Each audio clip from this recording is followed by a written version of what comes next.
poster myself. I spent like I didn't draw this. I spent like 3-4 hours sitting there, finding all the faces that I caught, face caught, face caught. This is the most updated thing. I even found the most updated costume, right, for each movie. I thought I should explain myself because it keeps appearing every time I broadcast. I think it appeared during the Seamaker presentation.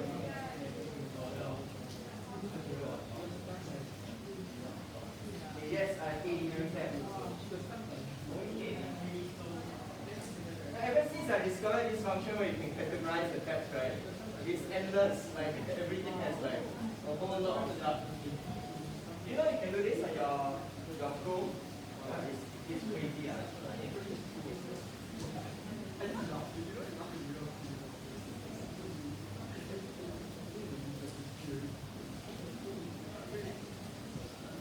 Right. Just a quick recap of what we've done so far.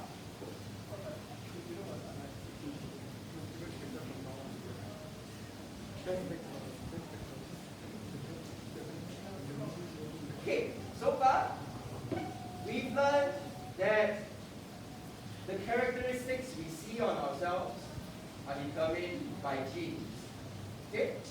I refer to all the characteristics that you can see as phenotypes. A student asked me, do phenotypes necessarily need to be seen? For example, blood type. You cannot see blood type, right? You can see your eye color, you can see your skin color, but you cannot see your blood type. Is blood type considered a phenotype? So if I expand the definition of phenotype a bit more, phenotype refers to the characteristics. Okay? The phenotype can even be about whether you can produce an enzyme or not. So phenotype is quite broad. It really describes the characteristic of you. Phenotypes are determined by genotypes. Because as we learned, different combinations of alleles can arise different phenotypes.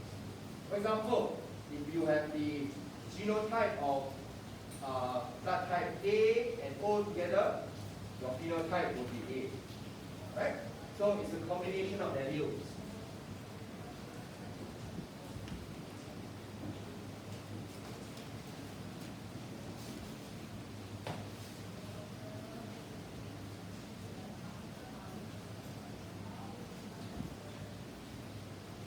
I'd like to draw one final link.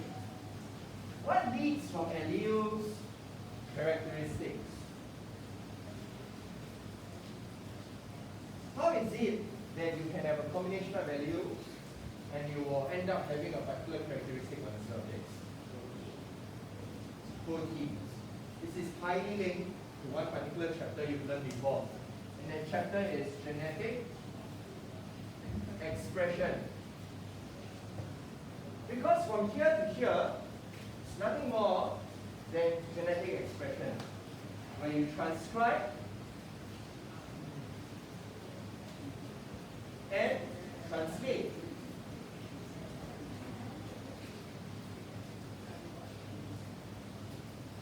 From DNA, which is what alleles are, to the intermediate mRNA, and finally to protein. And I'd like you to recall, actually proteins have many functions. They have structural function. They can be membrane transport proteins.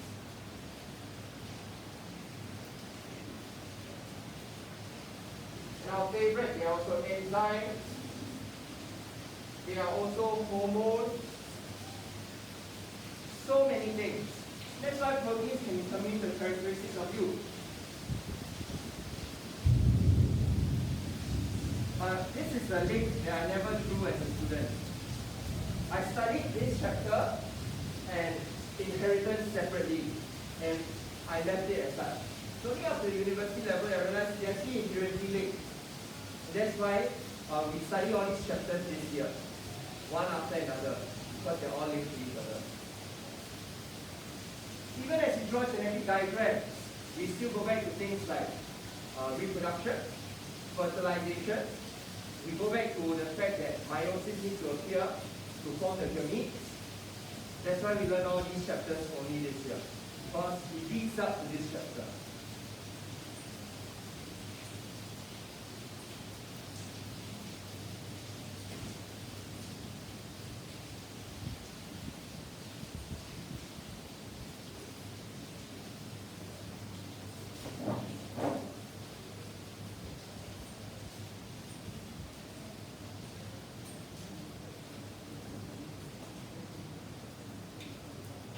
By now, we have a few vocabulary we can use to describe genotypes. For example, lots of words you could use. You could use homozygous to describe genotypes, or you can describe the individual to be a homozygote. Okay, this describes the individual. This describes the genotype. Or an individual can be heterozygous, or we can say the individual itself is heterozygote. You've also learned words like dominant, recessive, and in blood type example, you also learn the word codominant. Yeah.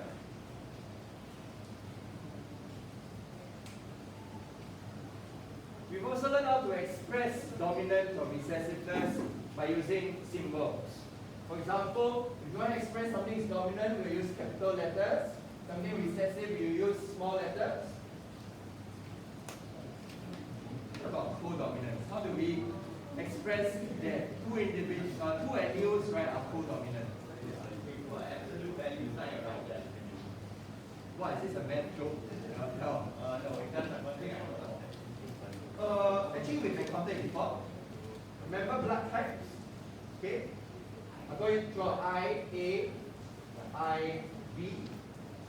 Usually, if there's codominance, we will choose an alphabet, capital form of it, and we'll write it as the same thing.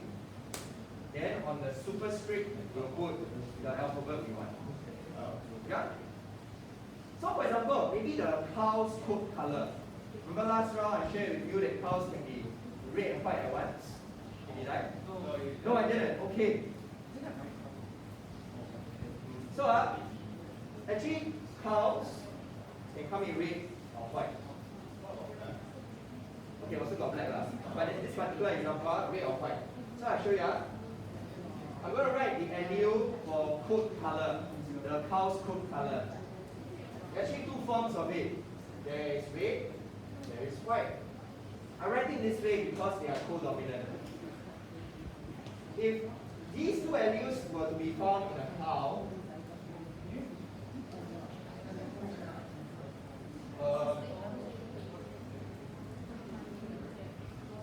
okay, you find the genotype inside this cow, what would the phenotype be? Can I discuss with your friends? This cow has the allele for red coat and white coat, and I say that these two alleles are codominant. Go to show. So what color will this cow be? Singapore flag. Okay, that's the best answer I've heard in my years of teaching. Okay, who says it will be a color in between red and white? Who says it will be, basically, who says it will be pink cow? Pink cow? Who says it will be a cow that is red and white? Okay? Okay, so when I say something is codominant, it means that both the traits will show equally. So that means you will see a cow that is red, has patches of red, patches of white. I'm going to show you the cow now. Okay, it is called, if you ever see inside your puzzles, they say a roan cow. Roan means a cow that has patches of red and white. Okay? Yeah, like this is the farmer's idea of bait lah. I suspect during the farmer's market, you want to sell their cow, right? And say brown, not very impressive. Come, see my red cow. Okay, so white cow, red cow, roll. Yeah? Let's say the alleles are not co-dominant. Okay, remember that time we played a pigeon example, we encountered something called incomplete. Did we? Okay, we didn't, then I shall not introduce to you. Okay. Anyway, there's this other way of interaction. It's out of your syllabus. Just FYI, you don't need to copy down. If you want to, it's for FYI, incomplete dominance. This form of interaction is out of your syllabus, but you learn in SH. This form of dominance happens when if you have two of the alleles together, neither one of them will overpower each other. Okay? What this means will be that you can get a pink cow. Okay? For example, if red and white are together, right, and both of them cannot overpower each other, both will end up having a slightly lesser version of themselves. Then you end up with a trait that overall will be pink. Yeah, so incomplete dominance is almost like a hybrid, a combination. Yes?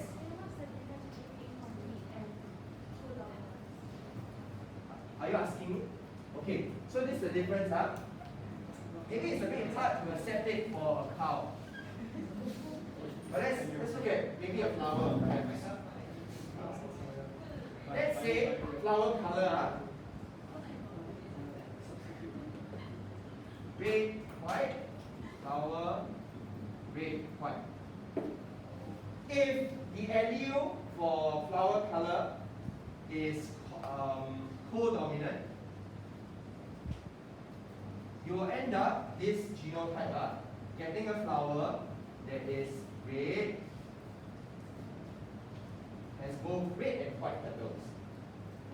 But if you have an allele where the color of the flower is incomplete dominant over each other, what you get is a flower that is overall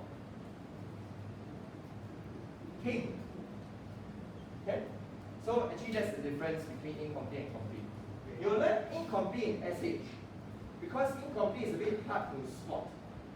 But for our level, complete co-dominance is something that we expect you to know because it's a classic example in your blood types. You see your blood type, right? If you have IA and IB, you will be blood type A and B together. Right? You don't get like an in-between, which is I don't know what. Yeah? So complete co-dominance is what we expect you to know at this level. Okay?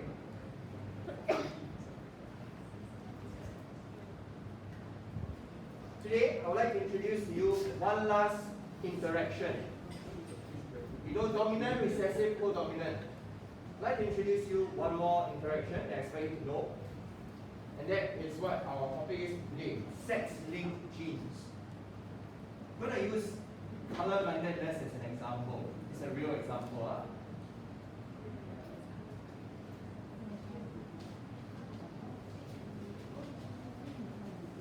How many chromosomes do we have in our body?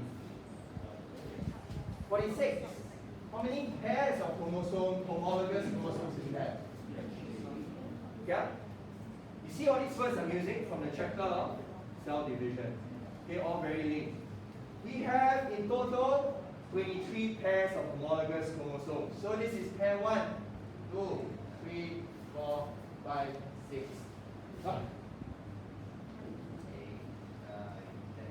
Hey, you're counting correctly. 1, 2, 3, 4, 5, 6, 7, 8, 9, 10, 11 already. Oh, wow.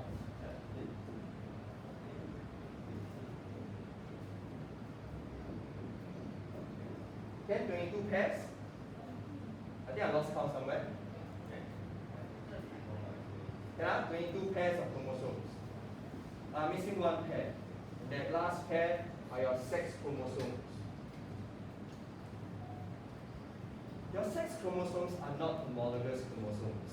they are not identical to each other in the genes they carry. If they were, we wouldn't have our different genders. The Y chromosome actually is much shorter. So actually males, you have less DNA compared to females. We are the inferior no, I'm kidding.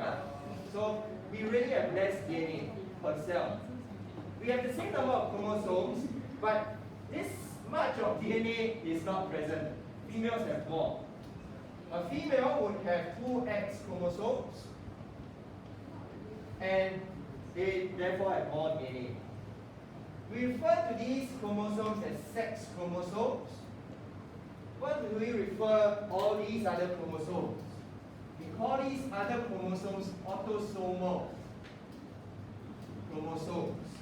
These are the other 22 pairs. A lot of characteristics you find in your body are determined by these 22 pairs of chromosomes. For example, blood type will be found on one of these pairs. Let's say, what is your blood type? Oh, okay. India, what's the blood type? Oh, sharp. Anyone knows the blood type? Okay, you know what's the blood type? AB.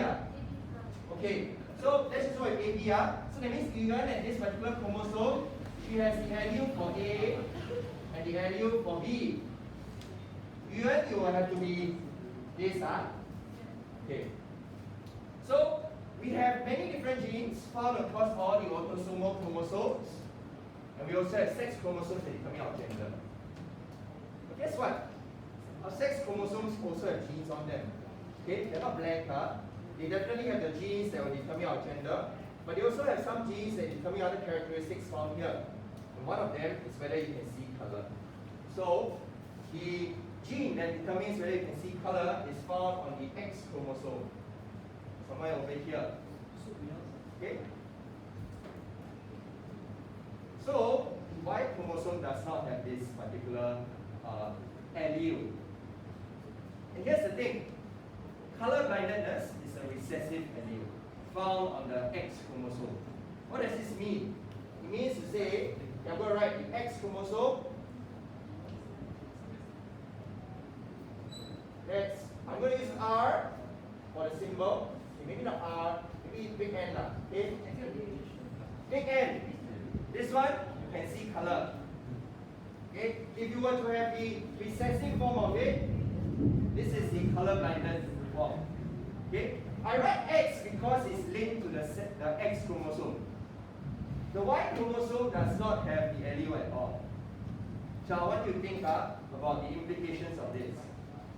If you were to have a girl and you have 2 of the dominant alleles, will this individual be colorblind? No. Okay, still okay. What about this individual? You can see color. You would require 2 recessive alleles, then the lady would be colorblind, right? Okay, but you see the problem now with males? In males do not have 2 copies of X chromosome. So in this case, this particular male would be able to see color, right? But if you have a male that's like that, immediately cannot see color. You don't even need 2 copies of it. You see the issue here? This is what I'm introducing to you today. Sex linked. There are some genes that are linked to the sex, the gender, in this way. I want you to think right now. If I have a mother, okay, let's solve a quick puzzle. If I have a mother that is colorblind, and a father that can see color, can you tell me what is the probability that their son will be colorblind? Can you do a quick, draw the Punnett square, do a quick calculation. If a mother that's colorblind and mixed with a father that can see color, what's the probability that the son will be colorblind?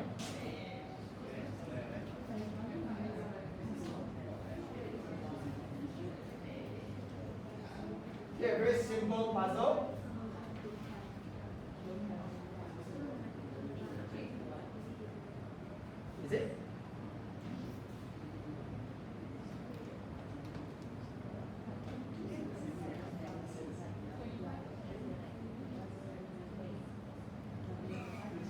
make use of these symbols, the X chromosomes as well as the Y chromosomes.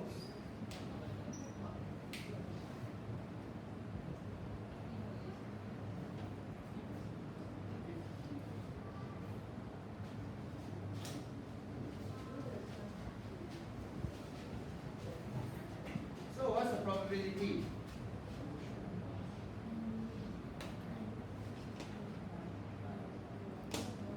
%50. A mother that is colorblind. Father that can see color.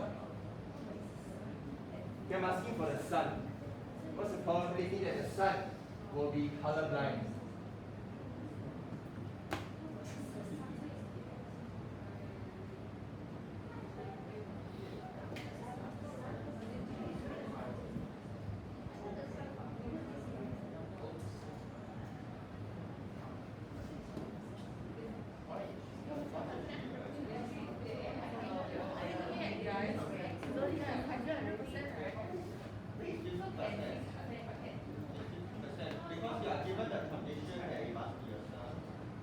Yeah, must be a son. Yeah, must be a son. It's conditional probability given that you are having Yeah, don't need to consider whether the probability of whether you get a son or girl first. I'm saying that confirm this is a son. Can you tell me what is the probability that this son or is colorblind? Yeah. If this couple were to have a boy, I'm already saying that it's going to be a boy. What's the probability that we colorblind? 100%, right? Okay, so the mom colorblind, the father can see color. So therefore, the daughters are. Let's look at the daughters first. Okay, daughters will definitely not be colorblind. What about the son?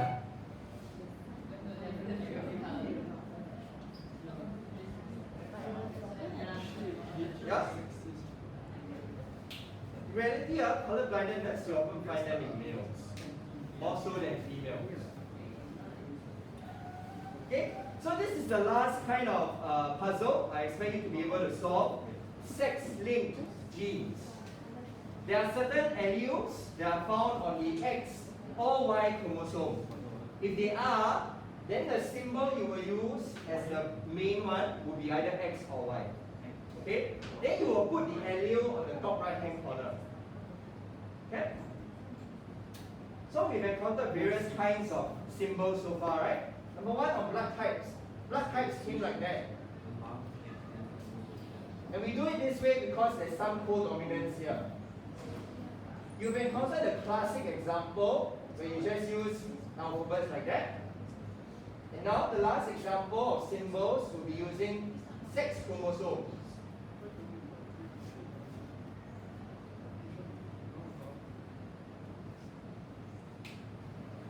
So only 3 kinds of symbols I expect you to be able to use.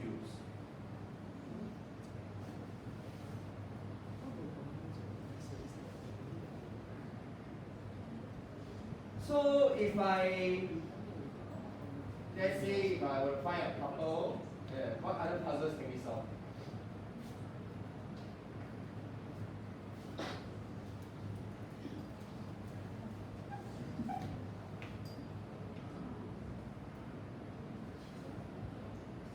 Okay, let's solve a puzzle from our TE. You go to your TE, scroll down, you'll be able to find one example related to sex-linked genes. So you scroll to this one over here. This is a very interesting puzzle to solve.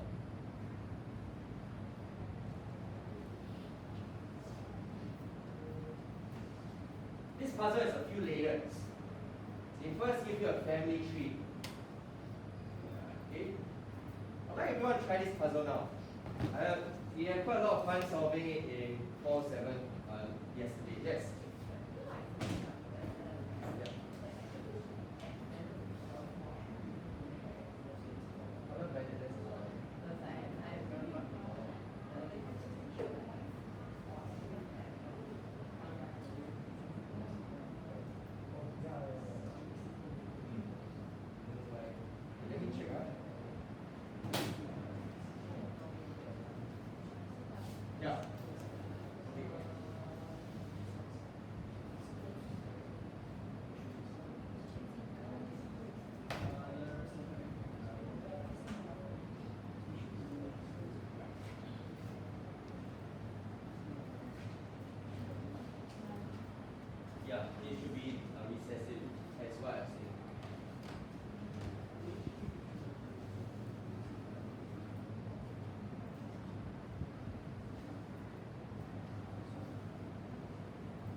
you must draw a genetic diagram, not the square.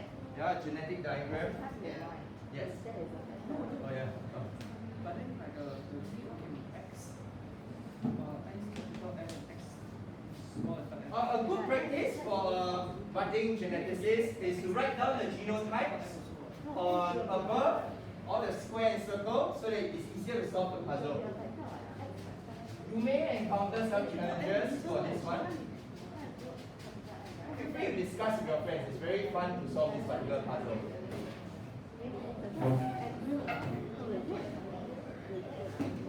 Is X small N and big? That was correct. Yeah, that's right.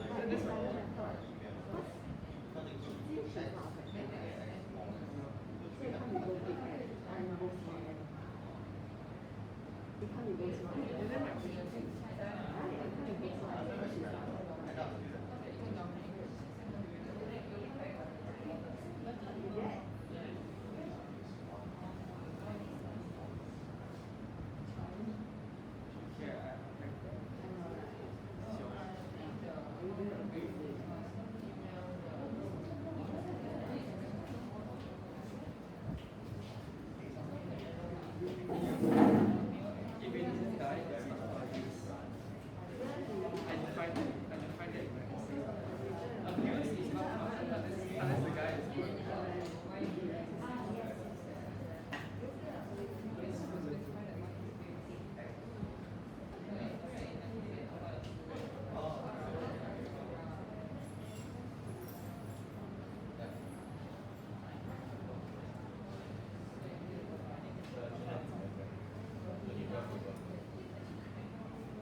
To solve this puzzle, you really need to know the genotype of these two individuals. Then you can do the genetic diagram.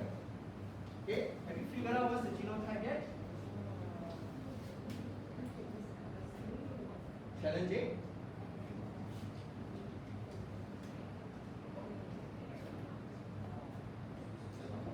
Okay, before you draw a genetic diagram, please check with your friends first, because it's a big commitment to draw everything out.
there's a mystery somewhere. Well, have you solved what's the genotype of 1 and 2?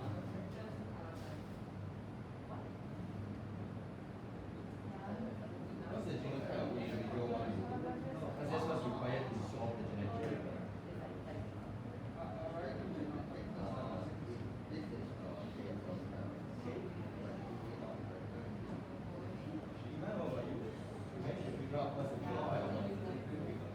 Oh wait, I didn't see that. I am a yes, I am a very yes. Okay, I did not look at the color.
Okay, I'm going to review what the genotypes of 1 and 2 is. Because actually you got that step wrong. The genetic diagram you draw for these two parents will be off. Huh? Okay, so first and foremost, let's solve this puzzle. Let's solve the easier one. What is the genotype of individual 2?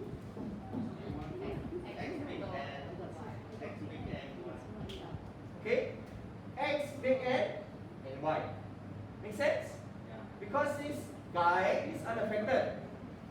Alright? The challenge is in this individual. What about 1?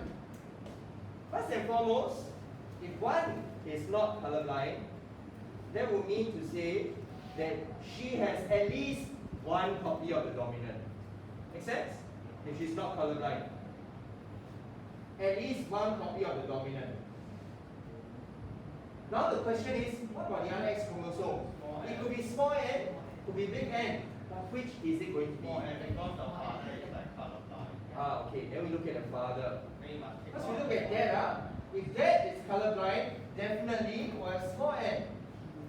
Mom, on the other hand, we have no idea whether mom has this or this. But it doesn't matter. Because we know that this X chromosome will definitely go to number 1 of them. And one of the X chromosome will come from mom. Mom would definitely have to have given this form. Dad will definitely give the small n. So therefore, number 1's genotype was 2 X chromosomes, heterozygous for it. Then you can draw a genetic diagram from there. So what is the n probability if you all have reached there? Can I just double check also how you define your alleles? You can define it this way, because it's a bit different. Left, X, and X, and the X chromosome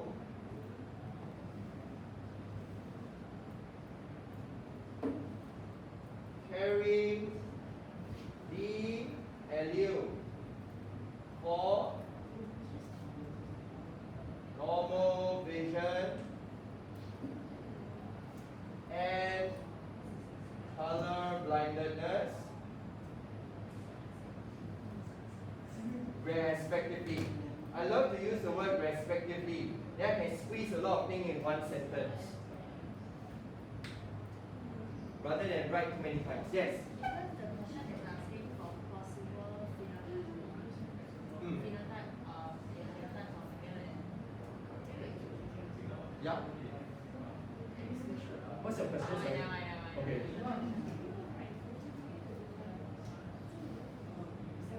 Yes. I just write like X capital and then dot color line X chromosome. Yeah, I just do that. Or must I write? Or must write a sentence? Must write sentence. Yeah. Oh, you're thinking like a legend, is it? The convention has been to write.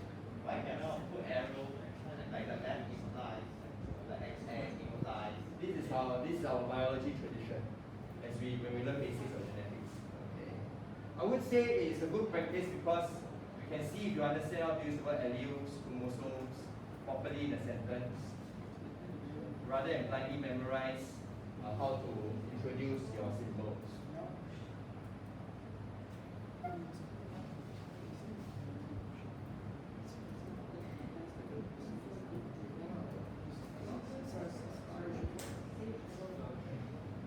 Yeah, I guess that's what we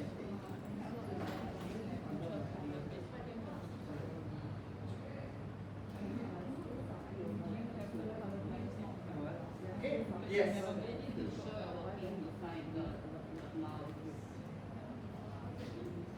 Oh, you need to show working for this part. Or don't need. So the question of what?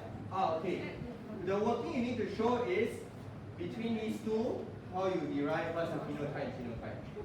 And usually if you see 4 marks, you draw a genetic diagram. Okay?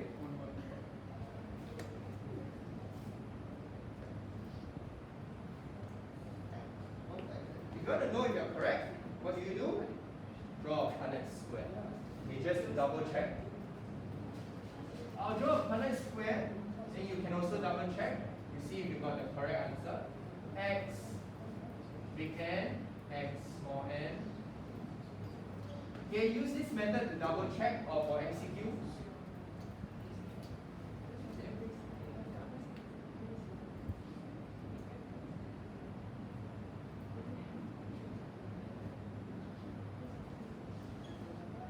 Your expected ratio should look something like that. What's the ratio they are asking for? I wonder if I know what they are asking for. Okay, this one a bit complicated.